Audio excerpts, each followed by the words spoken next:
Olá, boa noite. Começando agora mais um resumo do dia, o seu Jornal da Noite da Causa Operária TV, 24 horas no ar. Nosso programa que hoje destaca a crise, o agravamento da crise em torno da pandemia, os escândalos, as denúncias do caso da Prevent, que são apenas a ponta de um iceberg, já que toda a pandemia está marcada por dados totalmente falsificados.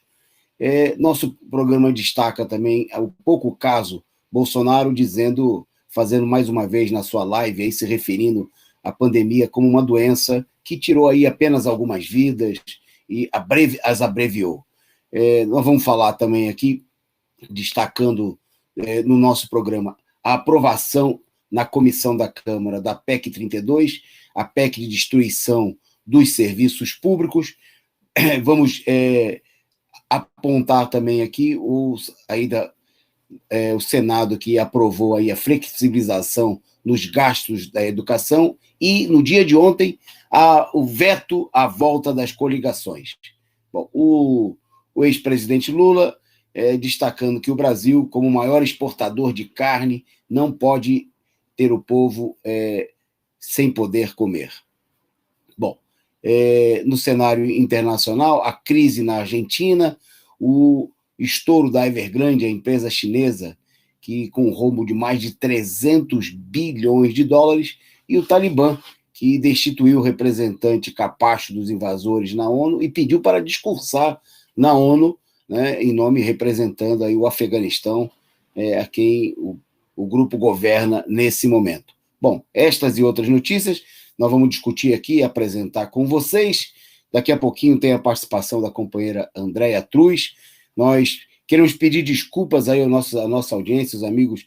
Ontem aqui problemas técnicos impediram a nossa transmissão, mas nós estamos de volta, esperamos que esteja tudo em ordem e que hoje a gente toque o barco aí, como vem acontecendo na nossa programação ao longo do dia, tudo colocado aí nos devidos lugares. Agradecer ao pessoal que ontem muita gente, centenas de pessoas entraram aqui na página, né, e viram aí a dificuldade. A gente tinha a expectativa de colocar o programa no ar, teve gente que mandou inclusive superchat, a gente agradece, né, e já hoje saudando aqui, está conosco o Osni Castro, sou eu, a companheira Cecília Maria, muito boa noite, a Cifa participando por aqui, o Fabiano Proletário mandando boa noite para todos nós aqui, o Antônio Martins, no meu xará, mandando um salve, uma boa noite para todo mundo.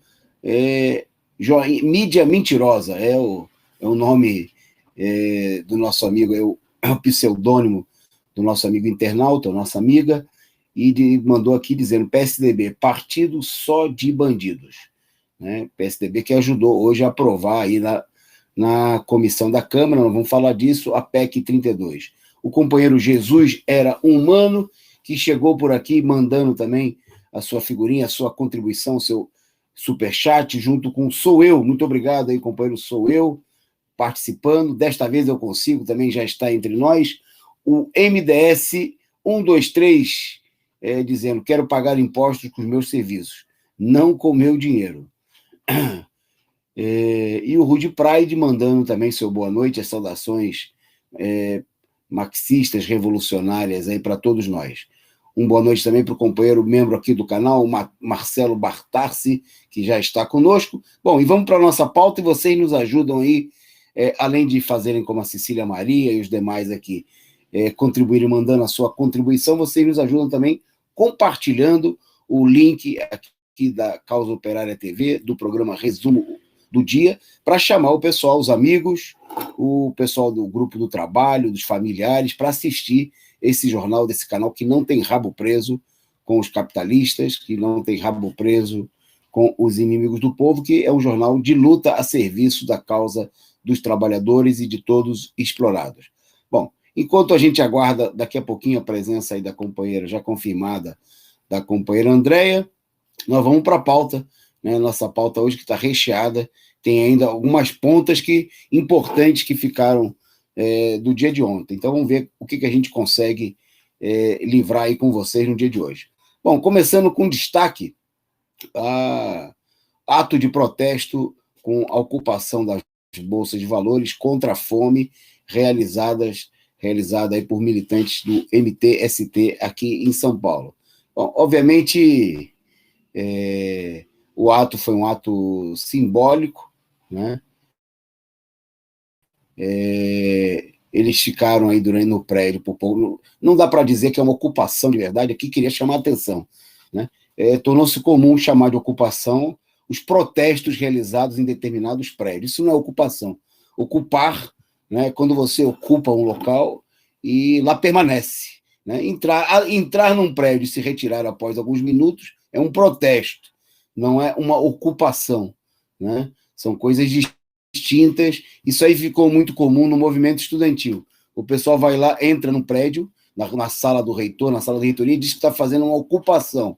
Não, ocupação é quando, por exemplo, um movimento de luta ocupa uma terra para nela morar, né, para erguer seus barracos, né, levando adiante uma luta. Quando os operários ocupam uma fábrica em greve como uma forma de resistência, né, o que o pessoal realizou foi um ato de protesto.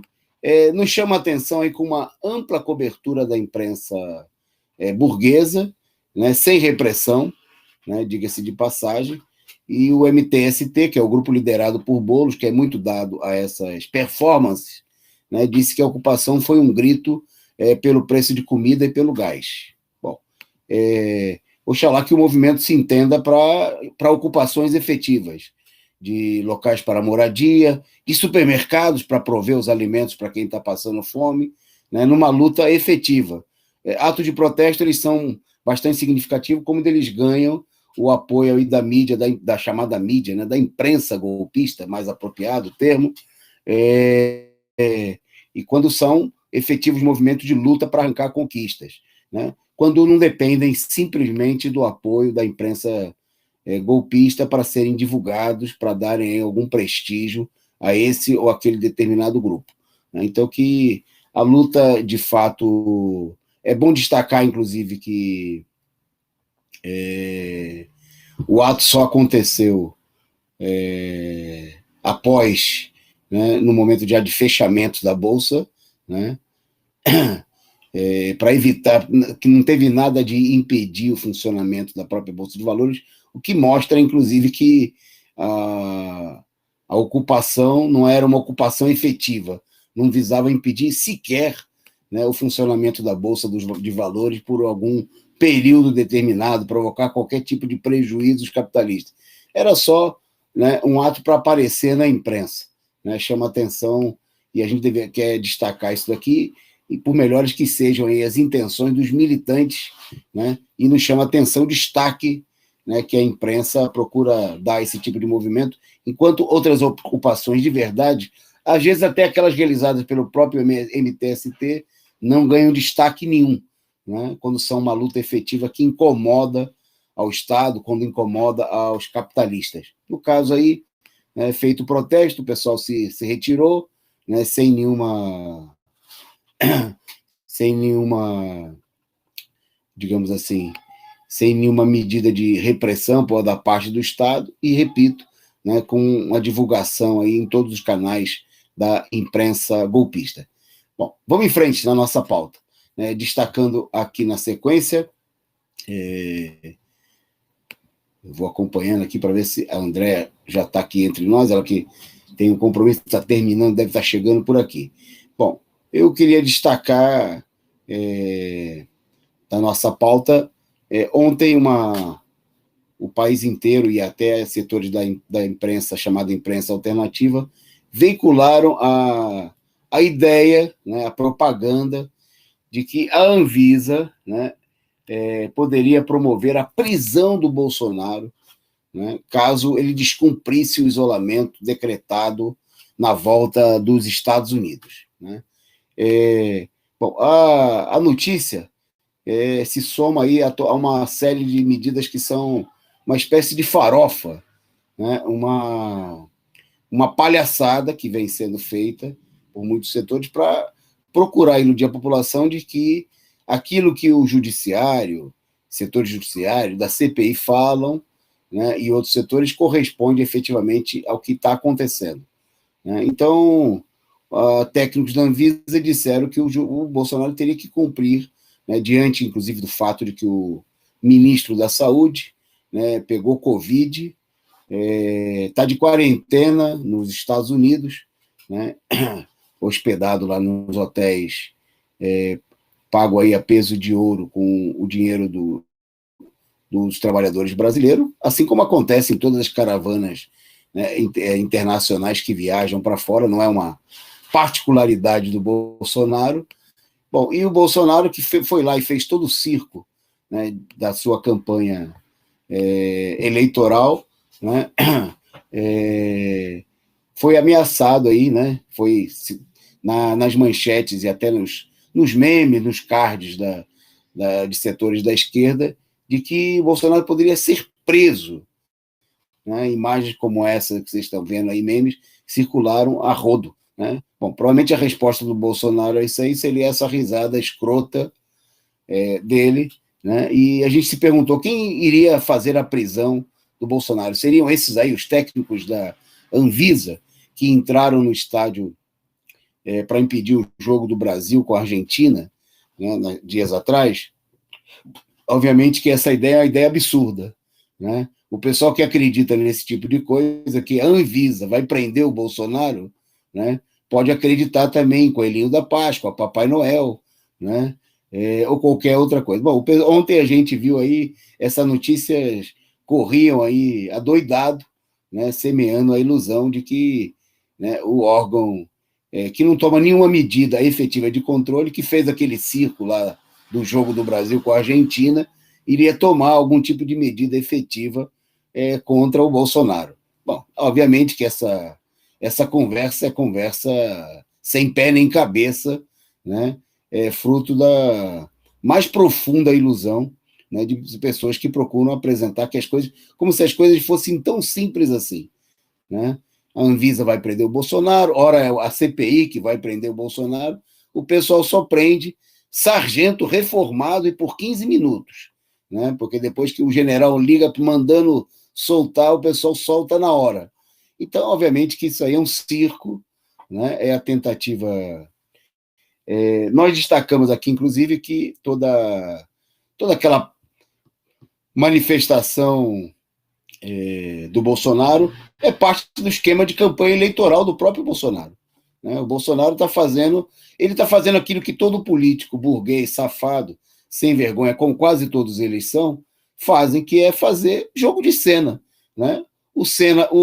O Dória faz o jogo de cena, que é um homem sério, e o Bolsonaro faz o jogo de cena eleitoral para a base dele, de que ele é um fanfarrão, né? Assim como o Boris Johnson, né, direitista, que levou à morte centenas de milhares de ingleses pela falta de medidas de combate à Covid, agora faz a encenação de que ele é a favor da vacina, de que ele é um político totalmente favorável à prevenção, né? Cada um com com os elementos, com as armas de que dispõe. Boris Johnson é inglês, é do partido conservador, né? Não vai fazer o tipo de palhaçada que faz o Bolsonaro. Faz outro tipo de palhaçada, né? Em inglês, com classe, né? Mas é a mesma palhaçada, é a mesma política burguesa reacionária de gente que não toma nenhuma medida, né? E alguns depois fazem demagogia.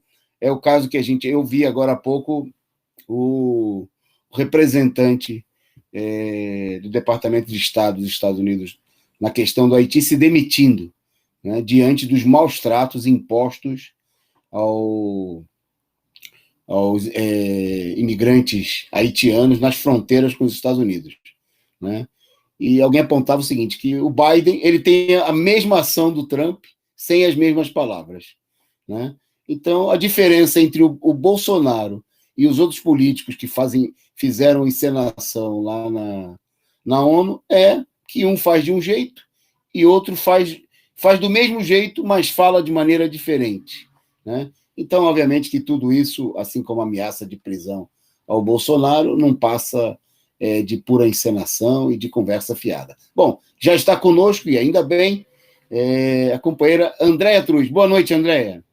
Boa noite, Toninho. Boa noite a todas as pessoas que estão aqui no resumo do dia. Cheguei, demorei, mas cheguei. Pois é, né, Beleza. Toninho? Vamos combinar, né? E tem um detalhe aí que é bem interessante, a gente não pode esquecer que a AstraZeneca, que é inglesa, participou do processo, né, eleitoral ali de Bolsonaro, né? Teve ali contatos durante a campanha. Então, por detrás ali tem muito mais coisa, né? E outro ponto que eu acho que é importante a gente levar em consideração, que o Boris Johnson, ele usou o Bolsonaro para fazer marketing, né? O marketing básico político. Ele apresenta ali, imagina, ele era um negacionista, ele apresenta-se como um cientista, né, perto do Bolsonaro. Exato. É para limpar a barra, né? Quer limpar a barra? Se junta ao Bolsonaro e tem uma comparação aí importante. É o que ele fez, né? É isso. O Bolsonaro que serve de espantalho para a direita brasileira, que fala, sou eu, o Bolsonaro, agora está servindo de espantalho internacional. Né? Até o Boris Johnson, como você destacou, está usando o espantalho do Bolsonaro para se promover internacionalmente. Bom, André, vamos entrar então na nossa pauta. Eu queria conversar um pouco com você e com nossos amigos internautas justamente sobre todo esse caso da Prevent, né? Porque as denúncias aí envolvendo a Prevent são, obviamente, da maior gravidade, né? Mostraram a enorme falsificação uma das maiores redes de atendimento a pessoas idosas, né? Onde o número de mortes foram muito elevados. Bom, mas as denúncias estão mostrando que não só os números devem ser muito maiores, porque hoje até o próprio diretor confirmou que mudava a ficha dos pacientes para retirar menção à Covid, né, no depoimento do Pedro Benedito Batista na CPI da pandemia. Bom, nos últimos dias ficou provado, aí ficou destacado também que a Prevent omitiu o caso da morte do médico, o Antônio Wong, e da própria mãe, né, do Luciano Hang, lá o dono do velho da Havan, né, não colocando que a causa da morte era a Covid, né? Bom, mostrando aí que nós estamos diante de uma patifaria imensa, né, uma situação que mostra... Bom, eles procuraram alegar que se tratavam de estudo, né? Um estudo feito... Bom, e os médicos... hoje eu ouvi de manhã um presidente da Associação Médica, né, falando da irregularidade da pressão que os médicos sofreram. Tá aí esse médico era negacionista, né, o Wong, era contra a vacinação e a favor do suposto tratamento precoce, e acabou morrendo de Covid, que foi negado. E está aí o diretor da Prevent no depoimento da CPI. Bom, agora, também nesse episódio, a gente queria destacar o fato de que essa situação é uma ponta de um iceberg, né? Quer dizer, isso aí está longe de refletir toda... O mais grave, infelizmente, não é isso daí. Né? O que nós estamos vendo aí tem um grande estardalhaço em torno dessa situação. É, evidentemente, uma situação muito grave, né? Nesse angu aí tem muito caroço, mas o que a situação está evidenciando é que a gente deve desconfiar de tudo que é tudo falso, né? Como muitos relatórios feitos aí por universidades, estudiosos do assunto mostraram. O IBGE, nesse ano, sequer divulgou aí um comparativo dos dados de morte, né? Porque a situação... é preciso fazer um estudo comparando as mortes em 2019, por exemplo, com 2020, o que vai mostrar, né, que o avanço significativo das mortes em 2020 e 2021 extrapola, né, e longe o que foi apontado até agora em termos de número de mortos pela Covid. Bom, tudo isso levanta para a gente assim, uma situação de enorme suspeita ou de confirmação, se é que a gente pode dizer, de que nós estamos vivendo uma grande fraude da situação e que ainda tem muita coisa para ser desvendada e que o pessoal está só enrolando e que a realidade não aparece, né, e que há uma fraude geral da situação. Para você comentar um pouco, Andréa. Tony, eu vou começar pelo seguinte, né? Imagina um hospital que tem 123 médicos que escondem o diagnóstico de um médico, né? Escondem, praticamente, né, tiram do CID, né? Porque, na verdade, o ponto central era modificar, eles criaram um modus operandi, né? Então, o paciente ficava um tempo, né, ali no centro de terapia intensiva.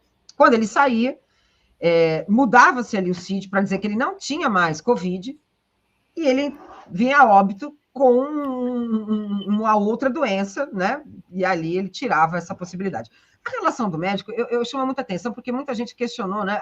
Como que um hospital iria, né, mudar ali, burlar a facada do Bolsonaro, né? 123 médicos fizeram isso, né? Então, era só esse parênteses que eu queria colocar aqui para a gente poder pensar o buraco, o quanto é mais embaixo. Né? É muito sério a gente levar em consideração que é um hospital que cresceu atendendo com a demanda, não é, da terceira idade, uma demanda muito forte, baixando os preços do plano de saúde, etc. Se você lembra, Toninho, logo, porque foi um caos, você lembra que a imprensa, né, mostrava, mas tentava, de certa maneira, né, deixar ali, normalizar aquela situação, mas foi muita gente morta naquele momento.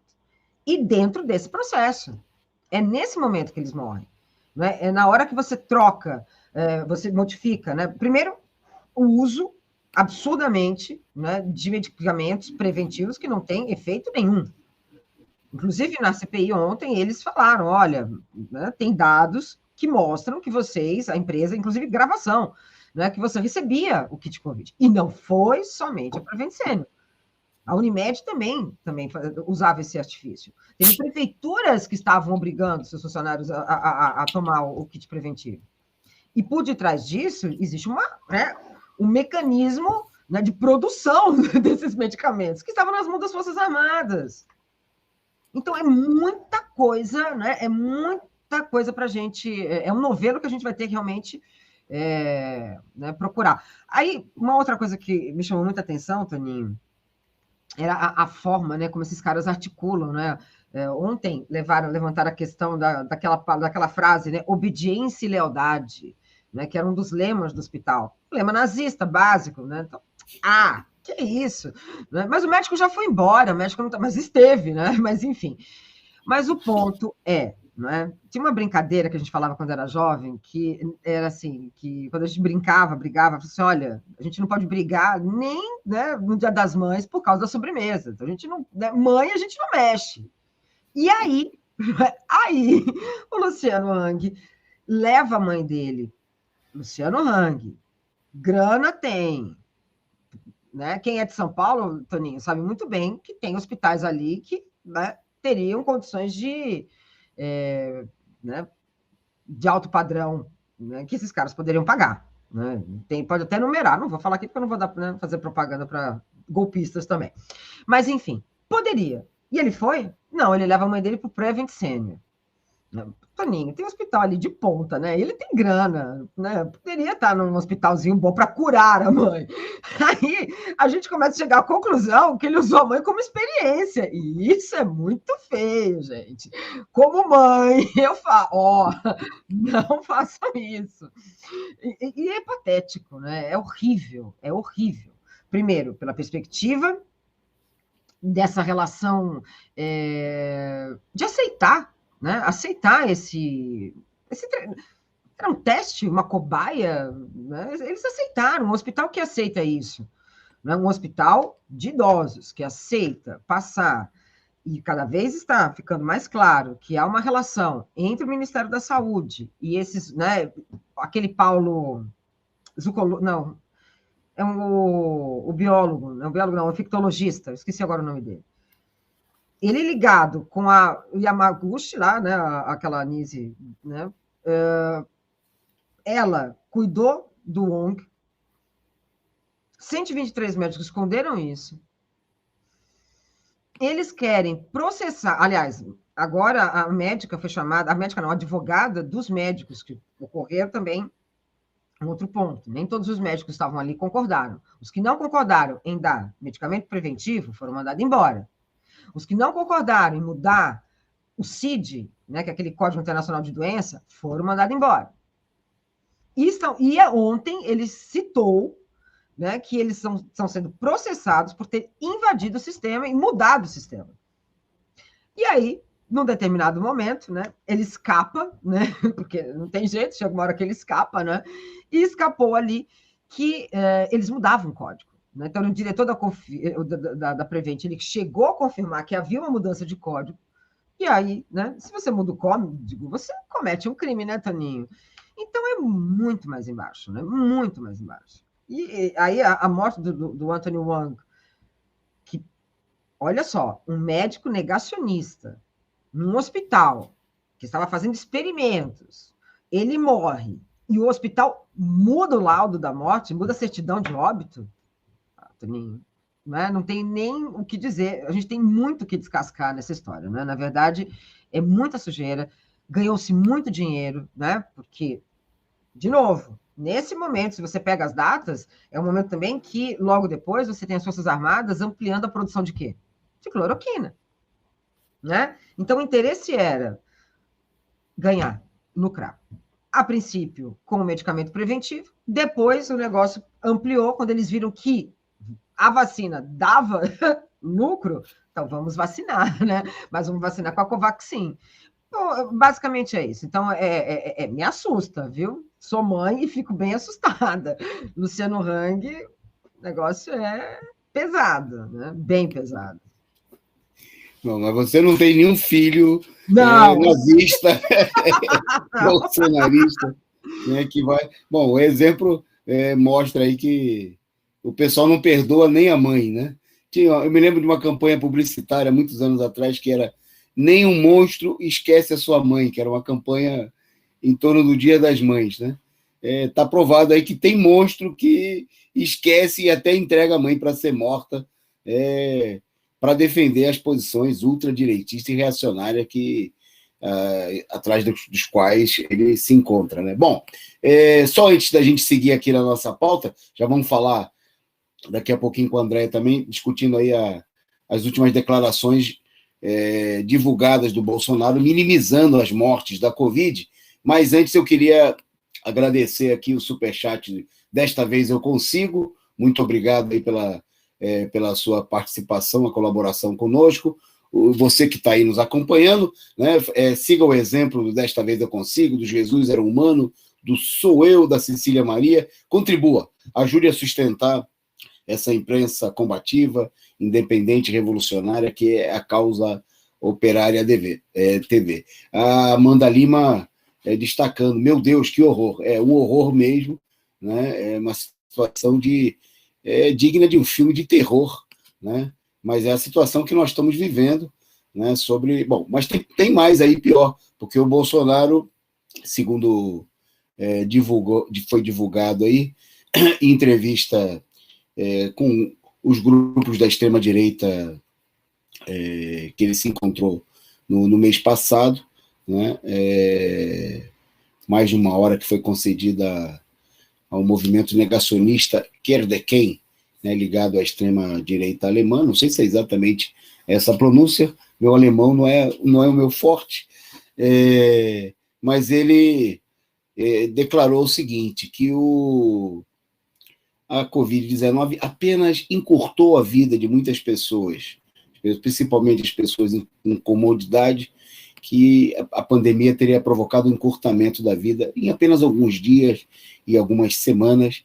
né, fazendo aí totalmente pouco caso, né, do sofrimento aí de centenas de milhares de pessoas, né, que morreram. E o Bolsonaro também se referiu a esse problema do lucro, né? Mas para ele não falou do lucro nem do remédio e nem da vacina, né, André? Ele se referiu apenas ao que seria que o pessoal estaria ganhando com a presença, né, dos doentes nas UTIs. Mas também foram os aliados deles que ganharam dinheiro, no caso da Prevent, né? Imagina quanto dinheiro, né, não ganhou a Prevent e os hospitais privados, né, em meio à pandemia, com essa situação. Mas, mais uma vez, no momento em que a gente está quase pertinho de chegar aos 600 mil mortos, daqui a pouquinho a produção vai colocar os dados aí para a gente comentar também, o Bolsonaro, mais uma vez, desdenhando do sofrimento, né, do povo brasileiro. Com você, André, se você quiser, já comenta os dados aí também de hoje. Olha, Toninho, sabe o que me lembrou? Tem um documentário chamado... Na verdade, é um filme documentário, Arquitetura da Destruição. E nesse documentário eles mostram como havia ali um modelo, né? O governo, na verdade, né? O que o Hitler pensava e queria, dessa ideia de uma estética ariana. E essa estética ariana, ela passava, né, por uma perspectiva de normalidade. Então, aquele que não era dentro de uma lógica social normal, né, eles tiravam da sociedade, então eles chamavam, primeiro que eles mandavam cartas, um tipo de aviso, que iam pegar, né, para cuidar dessas pessoas. Então, eram, né, doentes, enfim, doentes que tinham alguma doença física ou alguma doença mental, né, e mandavam. São os primeiros campos de concentração. Levavam para lá. Depois de um tempo, eles voltavam com uma carta e falavam assim: olha, infelizmente, seu paciente, seu familiar não conseguiu sobreviver, não é? Então deixamos aqui nossos sentimentos, etc. E isso era dentro dessa lógica de criar uma estética de um ariano saudável, forte, enfim. E isso lembra muito essa perspectiva de Bolsonaro, quando ele desmente, quando ele coloca, mais uma vez, né, trazendo, nesse caso, que é pior, né, uma entrevista com a extrema-direita, trazendo mentira com relação à Covid, levando em consideração, por detrás dessa mentira, que eu acho que é o pior disso, né, tratar a Covid como ele já ia morrer, né? Essa coisa assim, apenas teve a sua vida encurtada, me lembra muito essa carta. Né? Já que ele vai morrer, a gente só vai encurtar esse processo e vamos deixar a sociedade um pouco mais arrumadinha. Né? E é isso que ele queria. Quando ele coloca quando ele traz essa ideia, né, que algumas vidas iam ser encurtadas, porque as pessoas já tinham comorbidades, ele dá um tapa na cara na sociedade brasileira, né, Tony? Ele dá um tapa na cara na sociedade que acreditou, inclusive nas pessoas que acreditaram e continuam morrendo, porque não estão sendo vacinadas. Então, o peso desse tipo de fala para, né, ainda, e o que é pior, hein, para o bolsonarismo, ela é letal. Né? Porque, basicamente, quem hoje né, é anti-vacina e não toma vacina, e que defende, de certa forma, né, essa ideia de minimizar, né, a pandemia, acaba só ampliando, né, a fala de Bolsonaro e as ações de Bolsonaro, e o que leva a essas mortes. Agora, quando ele fala isso, Toninho, ele coloca em xeque o número de mortes, né, na totalidade. Porque aí, em um determinado momento, ele fala o seguinte, que essa entrevista aconteceu, né, para esse movimento negacionista, que é o Kerdenkan, deve ser, né, e não foi colocada na agenda do presidente, e nem foi notificada nas mídias sociais. Então, você vê que tem ali o Steve Bannon agindo ali, ó, né, pelas beiradas, porque hoje o que é importante é unir essa extrema-direita fascista, nazista, né, negacionista, para tentar, né, manter, no caso, o Bolsonaro e, na América do Sul, a extrema-direita, representada pelo Eduardo Bananinha, Bolsonaro, ativa, né? E aí, só piora, né, Toninho? Aí depois ele divulga que as vacinas, ele fala do movimento antivacina, ele comenta que é um absurdo, né? Uma pessoa na UTI por Covid custa R$2.000 por dia. Uma pessoa numa UTI com outras doenças custa R$1.000. É desonesto, porque, né, o tratamento é tratamento. A gente não imagina o tratamento de uma UTI de um paciente com Covid. Você lembra como que era, né, Toninho? E pegava, e virava. Quer dizer, você tinha todo um trabalho. Aquilo é óbvio que é caro. Né? E quando um presidente da República questiona, coloca em dúvida esse tipo de valor, aí, meu bem, acabou. Né? Acabou. Quando o presidente questiona que a doença é mimizinho, né? Que é uma gripezinha, faz vozinha fina para dizer que quem está morrendo de falta de ar está com frescura, é porque ele quer agradar um setor, que é o bolsonarismo. Agora, eu vou dar a minha opinião.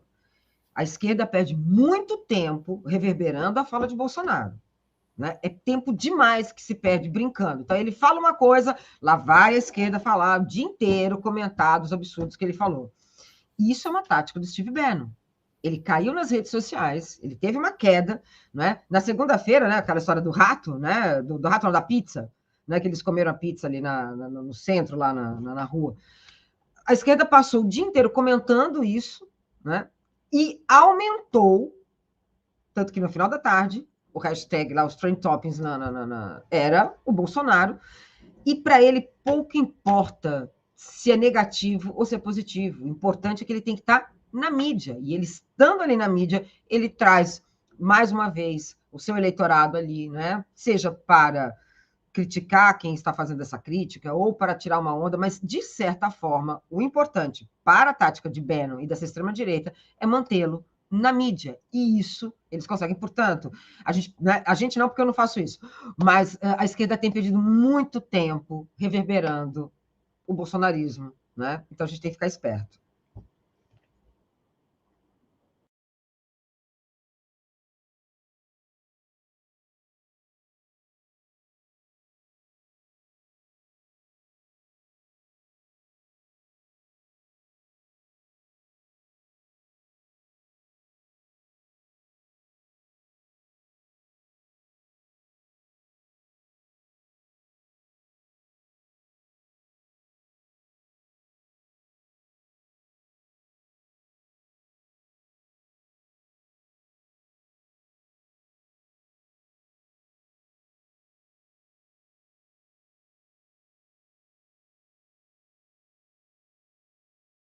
Ex-prefeito de Salvador, o ACM Neto, avançando, votando por unanimidade na sua direção nacional o processo de fusão com o PSL. O DEM, né, vai se fundir aí com o partido que foi a legenda que levou Bolsonaro à presidência da República, e hoje é o segundo maior partido em número de deputados do Congresso Nacional, e com a fusão anunciada, se confirmando a fusão com o DEM, se transformaria na maior bancada do Congresso Nacional, e a discussão aí é em torno, inclusive, do lançamento de um possível candidato à presidência da República.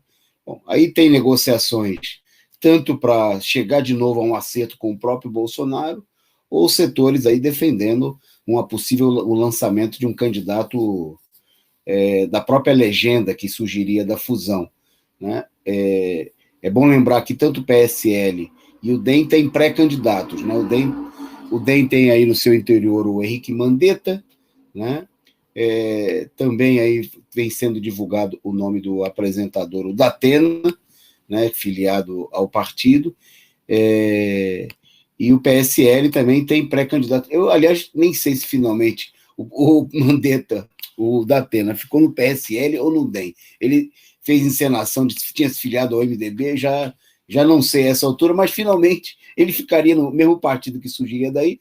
E o partido, né, o DEM, abriga também o presidente do Senado, né, o Henrique, o Pacheco, né, que estão apontando aí que possivelmente poderia passar para o PSD do Kassab, né, para ser o candidato do PSD à presidência da República.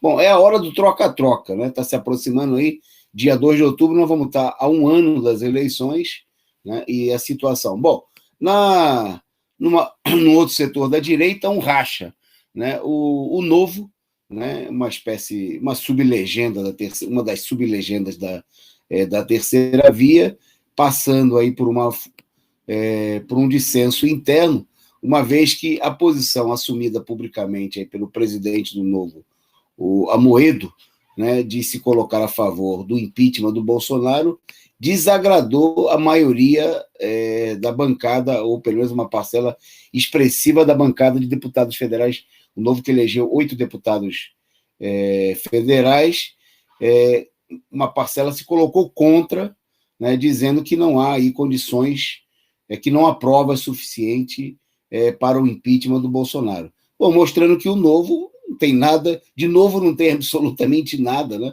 É o partido da velha política, do esquema. Vai lá, André, com você, pode falar. É porque eu me lembrei de um vídeo, vou ver se eu acho esse vídeo, porque é hilário, porque quando você falou que é o Partido Novo, ele não é nada novo. E aí o que eles fizeram de novo foi a mística, né? Eu não sei se você lembra desse vídeo que eles ficavam dançando, era uma dancinha numa convenção, uma coisa patética. Os caras são muito patéticos. Não é? Essa coisa primeiro que ele já começa, o processo também de entrada já é, né?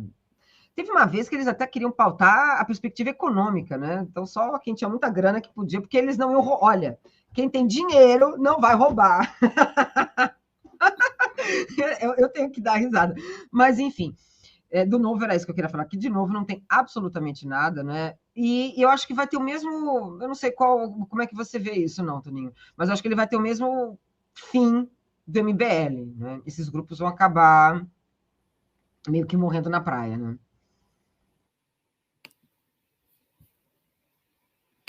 Ok. E todos eles estão embarcando aí, muito claramente, como a gente viu no dia 12, na canoa do Dória.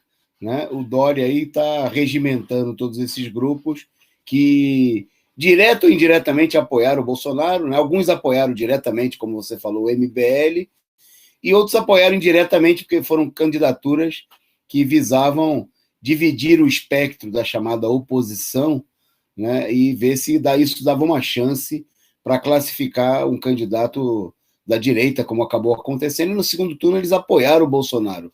O caso do próprio Novo, né, cujo governador lá de Minas se elegeu, né, como candidato parceiro do Zema, né, candidato parceiro do Bolsonaro, à semelhança do Bolsodória aqui em São Paulo. Bom, e eles continuam e eles também defendem o nem, né?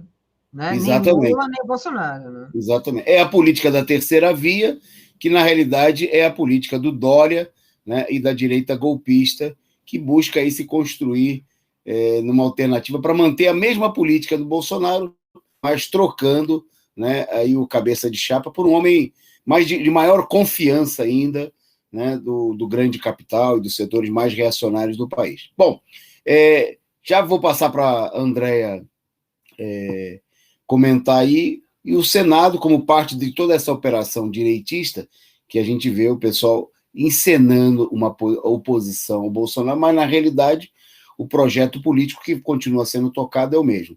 Uma prova disso é a discussão no Senado, que aprovou a flexibilização dos gastos na educação em 2020 e 2021 por conta da pandemia. Quer dizer, quando você tem pandemia, tem uma situação como essa, pode gastar menos com a educação, né? Porque a educação deixou de ser prioridade, então você pode pretexto para encurtar o gasto, mas porque já gasta muito dinheiro com a educação no país, né, André? Olha, Toninho, é nojento, não tem outra expressão, eu não consigo pensar em outra coisa do que, no mínimo, você ter nojo dessas pessoas que pensam e usam a educação, né? Aliás, usam os recursos da educação a seu bel prazer, né? Porque se a gente levar em consideração que você tem um investimento que não foi usado, hein? Se levar em consideração o investimento da educação para a pandemia que não foi usada, isso já era para resolver um problema de acesso à educação dentro dessa loucura que foi desde o ano passado, que muitos alunos ficaram fora porque não tinham acesso à internet, não tinham computadores, e dinheiro tem. Dizer que durante a pandemia eles tiveram que tirar recurso da educação para outros setores, Toninho, também é outro absurdo. Né? Mas nesse momento, é engraçado, né? Porque eles tiram recursos e nós nos tornamos essenciais, né, Toninho? Serviço essencial, né? Então, ó, escola sem recurso, mas com professor em sala de aula, né? Para morrer e para, né? Também deixar os alunos morrerem em conjunto. E o que é pior, né, Toninho? Hoje, essa semana, saiu uma notícia que eles estão verificando a possibilidade da Covid virar uma doença que, depois da Covid. Então, a pessoa que teve a Covid, ela pode ter uma doença autoimune. E aí, a justificativa dos pesquisadores é essa. Por isso que as crianças têm que ficar em casa. Por isso que os alunos têm que ficar em casa. Porque você está lidando com uma geração que se pega, não é? E sobrevive, ela pode ficar com uma sequela para o resto da vida. E isso significa que, para o Estado, isso vai ser o quê? Um gasto maior. Agora, voltando à educação. O problema é, Toninho, não teve recurso, quer dizer, teve recurso, não foi gasto. Eles usaram um mecanismo para desviar o dinheiro da educação para outros setores, né? E esse dinheiro era para ter sido usado para quê? Para, né? Por exemplo, para o protocolo que eles estavam exigindo nas escolas, né, Toninho? As escolas têm que ter o protocolo para voltar às aulas, né? E esse protocolo teria que ser o quê? Ampliar a ventilação, salas, né? Com menos alunos, com mais carteiras separadas, mecanismo para melhorar a estrutura da educação durante a pandemia. Eles não usaram, e vão piorar a situação, porque quando você tem a pandemia e abre a possibilidade de você desviar recurso para outros setores, concorda comigo, ô Toninho, que quando acabar a pandemia isso pode virar uma prática, né? Então, é um absurdo, é um absurdo. Eles flexibilizaram, a justificativa para a PEC é que a pandemia obrigou a suspensão das aulas, olha, e ao mesmo tempo o redirecionamento dessas verbas para a saúde impediu que prefeitos investissem na educação. Portanto, né, por conta da suspensão das aulas, esses gastos de transporte, merenda, não foram necessários. Não foram necessários porque não foram aplicados, porque era para ter, inclusive nas escolas, e havia essa possibilidade dos pais pedirem, né, o auxílio, e isso era revertido com cesta, enfim. Né? Então, você tem um mecanismo de você ajudar as famílias carentes que estavam precisando de alimento. Então, Toninho, é muita safadeza, entendeu? Por isso que ele não cai. Ele não vai cair mesmo. O projeto é esse. Elegeram tanto o Congresso, né, tanto a Câmara quanto o Senado, é o pior legislativo que tem, que passa boiada mesmo, né? Não é à toa que a PEC, né, tá ali, tá no caminho, foi. E agora essa que é um outro absurdo, né? Dizer e abrir a possibilidade de que estados e municípios podem flexibilizar os gastos na educação, Toninho, puxa vida, na semana do centenário de Paulo Freire, é um tapa na cara na gente. Na semana passada, quando a gente descobriu que nós somos o 40º pior, não é?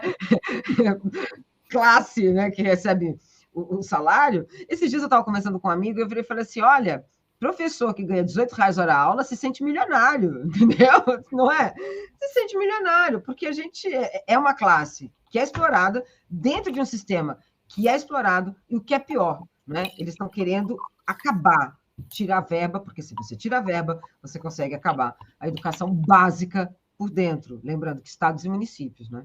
Então é nojento. É isso aí. Eu até me lembrava aqui, enquanto você falava, hoje eu participei do Conselho Estadual da POESP, e no meio de um debate sobre problemas muito graves, como é o problema da reforma que o Dória está procurando impor aí através do PLC 26, que é uma cópia da PEC 32 do Bolsonaro, com uma série de ataques específicos aos professores e a todos os servidores de São Paulo, mais ataques, né?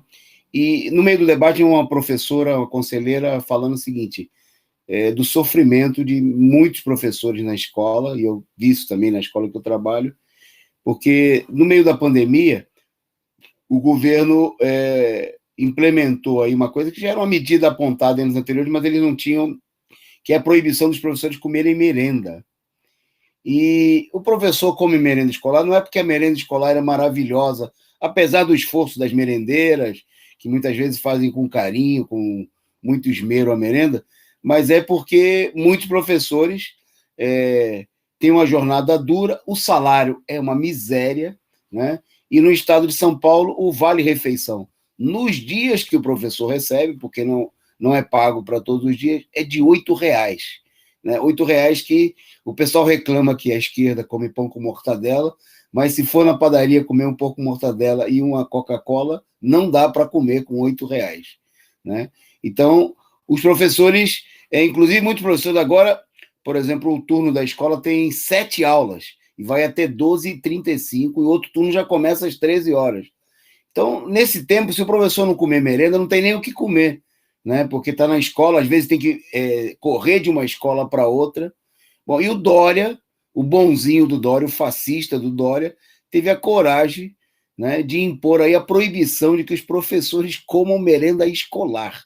Quer dizer, a política de maldade... eu vi um professor brincando o seguinte, esses políticos da direita parece que eles apanharam com um livro das mães, né? E tem político ainda que fala que a mãe era professora, mas a mãe, ele devia gostar tanto da mãe como o Luciano Hang, né, que levou a mãe para se tratar lá no Prevent e pediu desconto ainda, deve ter pedido, pode dar o tratamento mais barato, economiza aí com a velha, né? É a política de verdadeiros monstros, Bom, é a situação que nós temos na educação. Os professores, inclusive, aprovaram aí o estado de greve, a mobilização, porque o Dória está preparando para tirar mais ainda. Os professores já não têm nada, vários anos com salários congelados, e ele quer mais, ele quer transformar uma parte dos salários em bonificação. O professor só vai receber o salário se cumprir as metas, né? O que significa um novo rebaixamento dos salários. Quer acabar com as faltas abonadas, aqueles dias que o professor recebe de volta, né? Porque ele não recebe no salário mensal nos meses que tem 31 dias, e ele tem direito a 6 faltas por ano, né? Isso o Dória vai tirar também, está propondo tirar. E o bônus, né, Toninho? Desculpa te cortar. E o bônus já acabou, já não tem mais. Ele aproveitou a pandemia para acabar com o bônus, né? E o dinheiro do bônus, que devia ser restituído em salário dos professores, o Senado agora aproveitou, pode gastar em qualquer coisa, né? Pode gastar, pode jogar fora, né? Pode doar para os bancos, né? Para as empreiteiras, para o salário dos altos cargos do legislativo, do judiciário, do executivo. Só não precisa gastar com os professores, né? Deixa os professores ficarem, como a Andréia comentou, com o pior salário do mundo, né? Como é o que é pago no Brasil. Bom, nós vamos em frente. Vamos em frente, que está chegando a nossa hora. Só uma outra notícia que ficou de ontem: o Senado aprovou em primeiro e em segundo turno a PEC da comissão eleitoral, e deixou de lado, né, a previsão que tinha sido aprovada na Câmara dos Deputados de volta da coligação nas eleições proporcionais. Hoje eu vi muito comentário na imprensa reacionária, na imprensa golpista, parabenizando, aí, elogiando a medida, uma vez que está voltada diretamente para garantir o monopólio dos grandes partidos. É uma medida que vai levar a que partidos, inclusive, que infelizmente têm tido uma política de não lutar, de não denunciar essas medidas, mas partidos de esquerda e de direita, né, que tem uma representação menor e que se elegeram aí muitos parlamentares. O caso do PCdoB é muito notório nas coligações com o PT, por exemplo, que isso seja impossível de acontecer já a partir das próximas eleições, né? É uma política para reduzir o número de partidos. A alegação, eu vi os políticos da Rede Globo dizendo que é para facilitar a governabilidade. Na realidade, é para facilitar, né, o comando, o monopólio de um grupo pequeno de partidos. Eles gostariam de chegar à situação dos Estados Unidos, né? 2 partidos capitalistas se alternando no poder. Nesse primeiro momento, eles não conseguem adotar isso daí, né? Partidos grandes de esquerda, como o PT, vão continuar, obviamente, existindo, mas a política vai no sentido de atentar totalmente contra a representatividade, né? Primeiro, tirando o direito, por exemplo, desses partidos que não conseguirem eleger aí mais de 10 deputados e outras medidas de cláusula de barreira, terem acesso ao fundo partidário, que hoje já acontecem com 10 partidos, né? O PCO, PSTU, PCB e outros, né, não recebem o fundo partidário, não têm acesso à propaganda eleitoral gratuita, que são partidos que são colocados à margem do regime político, né, e essa situação tende a se aprofundar. Só registrar que, no processo de votação na Câmara, partidos de esquerda se alinharam com propostas muito direitistas, como é o caso da introdução do Distritão, para aprovar as coligações. Bom, não adiantou, eles retiraram, não foi aprovado também a introdução do voto distrital ainda dessa vez.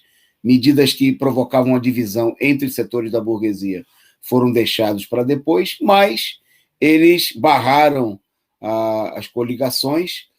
Me chamou a atenção, só para finalizar esse ponto, eles resolveram, para fazer demagogia, estabelecer aí um peso maior, né, no pagamento das cotas do fundo partidário para os votos dados a mulheres e negros. Agora, quando eles criam uma política que vai favorecer os partidos de direita, eu queria chamar a atenção que isso vai ser usado para favorecer negros e mulheres pelegos e inimigos da luta das mulheres e dos negros, né? Para eleger negros que defendam que no Brasil não tem racismo, que apoiem a polícia que mata os negros, e para elegerem mulheres que defendem a política de opressão dos negros, como é o caso das mulheres que votaram no Senado, por exemplo, né, a retirada de verbas da educação, né, uma categoria dominada em mais de 80% pelas mulheres. Para dar mais dinheiro para eleger essas mulheres, não tem, né, não tem vantagem nenhuma, é pura demagogia, né, é pura... Bom, e um outro critério que chamou a atenção é que eles rejeitaram também, veja a consideração democrática, havia uma proposta de iniciativa popular que pudessem ser apresentados projetos de lei que tivessem o apoio de 100 mil assinaturas, uma cota bastante elevada, né? E os senadores rejeitaram essa proposta, quer dizer que o objetivo não é democratizar absolutamente nada, né? É ter um regime político cada vez mais fechado. André, eu vou passar para você um tema da maior importância, que vai vir acompanhado de um vídeo, né? O vídeo é do ex-presidente Lula, uma entrevista falando sobre o problema da carne. Se a produção tiver com o vídeo pronto, eu vou pedir para colocar o vídeo e depois volta com a Andréa comentando. Pode ser? Vamos lá, produção? Tem gente que ainda acha que o povo pobre, sabe, ele tem que ir à xepa no fim da feira para pegar as coisas tudo amassadas. Não. O povo pobre gosta de coisa boa, ele gosta de se vestir bem, ele gosta de morar bem, ele gosta de calçar bem, ele gosta de comer bem, ele gosta de fazer... Eu digo sempre a história, quem é que não gosta de um churrasquinho no final de semana com a família? Quem é que não gosta de uma picanha com uma pontinha de gordura bem assada? Quem é que não gosta de uma costela bem feita? Quem é que não gosta de um alcatra? É isso que o povo quer, e é isso que o povo merece, é isso que a gente tem que garantir que o povo tenha que ter. O Brasil não pode ser o maior exportador de carne do mundo se o povo brasileiro não pode comer. Não, essas coisas têm que mudar, Lorival.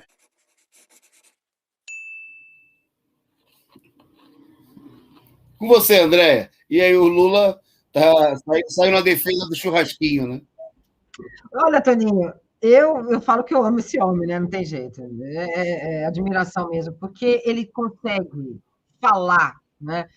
Primeiro que eu acho que é o ponto central dessa história é dialogar com a classe trabalhadora. Ele vai dialogar com quem está efetivamente passando fome, Toninho. As pessoas estão... A semana passada eu falei para você, R$13, osso, uma bandeja de osso. R$5, R$6, pé de galinha. R$13, meio pé de porco. Meio pé de porco, R$13. Né? Quiçá uma picanha, né? Escorrendo aquela gordurinha maravilhosa. Enfim, eu acho que é muito importante isso. O presidente Lula, ele consegue chegar, né? A crítica dele ela é pontual. É uma vergonha, né, Toninho? É o país que mais né, que mais exportam carne bovina para o exterior, carne como um todo, não só bovina, mas enfim. E o povo está passando fome, e o povo não tem o que comer. É um país que, basicamente, na sua trajetória histórica, né, sempre produziu alimento para exportação, e o povo não consegue comer o básico, não é? Onde é fome, né? Onde você vai pagar R$135 num gás de cozinha. É revoltante. Eu imagino para o Lula, não é? Que pensou no seu primeiro dia de governo, ele falou isso no seu primeiro dia de governo, contra o Fome Zero. Ele falou, temos que acabar, a favor do Fome Zero, vamos acabar com o projeto, né? A favor do projeto Fome Zero. Foi uma das primeiras bandeiras dele. Eu quero que todo mundo tenha, pelo menos, né, 4 alimentações por dia, né? Ele falava um número de pelo menos 3 vezes, né, o que ele colocava. Nós chegamos a não ter, sair do mapa da fome, para hoje manter um agronegócio, né, usando o alimento como commodity, eles usando, né, uma política... Assim, sacana, né, Toninho? Uma política sacana, né, de deixar as pessoas morrendo de fome, porque efetivamente não vai trazer prejuízo para o mercado, né? Porque efetivamente eles estão ali exportando. Então, acho que a fala do Lula foi muito importante. É revoltante, Toninho, é revoltante você ver a população né, ou indo pedir pelanca no supermercado para poder colocar na comida, num açougue para poder colocar comida. E o que me deixa mais revoltada nessa história é o capitalismo selvagem, né? Que até um tempo atrás você podia ir num açougue, pegava o osso, né? Ganhava o osso, porque na verdade estava fazendo um favor até para o açougueiro, né? Porque se livrava, né? Dos ossos, e agora eles vendem. Então, o Lula, que pautou o Fome Zero, o Lula, que passou fome, o Lula, que avisou, né, lá no seu primeiro dia de mandato, que isso era um absurdo, que teria que ter uma modificação nessa relação da alimentação, ver o país hoje é uma sacanagem, né, Toninho? E ele fala, olha, as pessoas estão morrendo queimadas, porque não tem gás de cozinha. As pessoas estão, né, literalmente é isso, é fome, é queimado, né? É muito triste, Toninho, muito triste. A gente chegou, é o fundo do poço. Aí vem aquela questão, né? Quando é que o povo... Né? Eu fico pensando, porque em 83, você lembra dos sacos de 83? Eles aconteciam, né? Eu acho que não vai demorar muito para isso vir a acontecer, porque a situação é caótica, né? Com certeza, a revolta é latente, né? E uma tendência muito explosiva na situação. Por isso, inclusive, muita gente procura acalmar, botar panos quentes. Bom, agradecer aqui o Álvaro Faria, mandou aí o superchat e a mensagem: ajudem o PCO, o partido que luta ao nosso lado. Obrigado aí pela participação e pela contribuição. Nós vamos dar uma aceleradinha aqui, só rapidamente para destacar duas notas internacionais. Primeiro que o Talibã destituiu o representante que representava o país, o Afeganistão, na ONU, né, que era, evidentemente, um capacho, né, dos Estados Unidos, né, e pediu espaço para um discurso do seu chanceler, o Amikan Muttaqi, né, durante a Assembleia da ONU, que vai terminar na segunda-feira. Bom, aí tem uma série de barreiras burocráticas, né, no interior da ONU, mas, inclusive, que estava ainda reconhecendo como representante do Talibã os representantes do antigo governo, o governo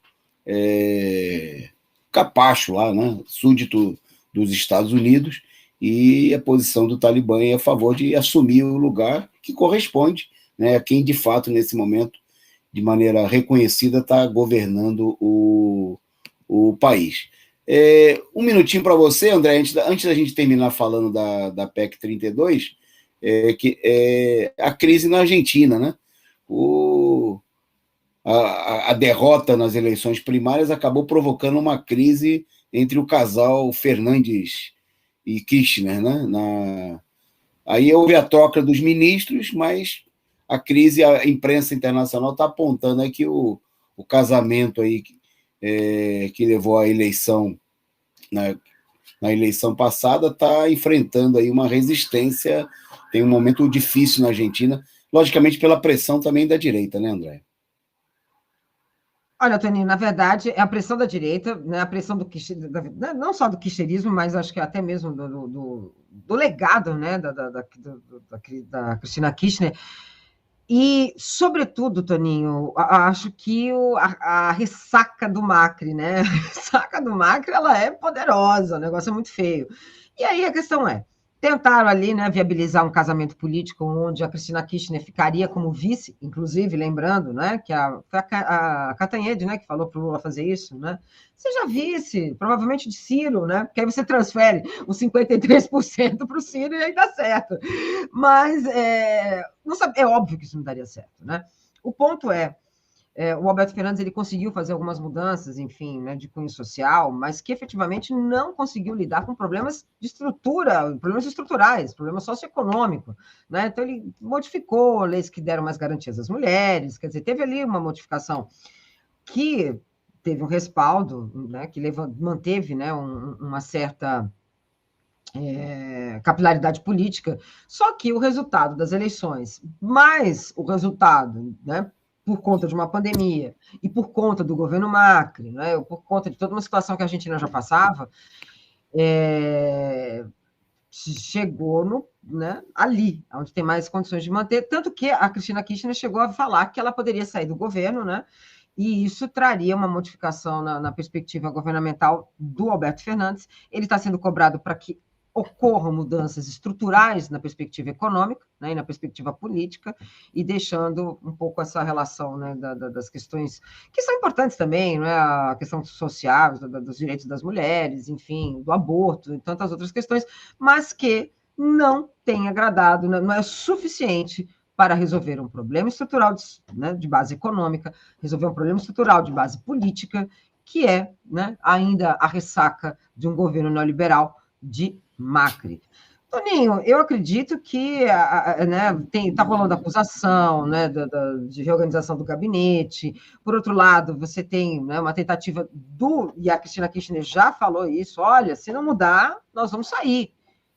É o filho dela que está articulando, então isso pesa para o governo Fernandes.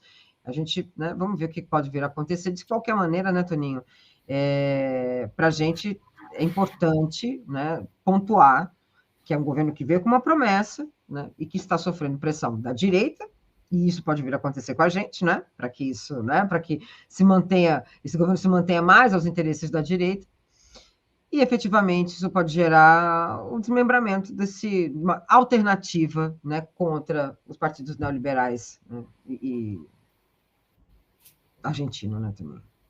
O peronismo. Ok, né? Ok, Andréia, para a gente encerrar aqui, programa importante, que muitas notícias diversificadas, queria destacar aqui um ponto que faz parte de toda essa ofensiva, que foi a aprovação hoje na Comissão Especial da Câmara dos Deputados da PEC 32, né, a PEC de ataque aos servidores públicos e ao serviço público.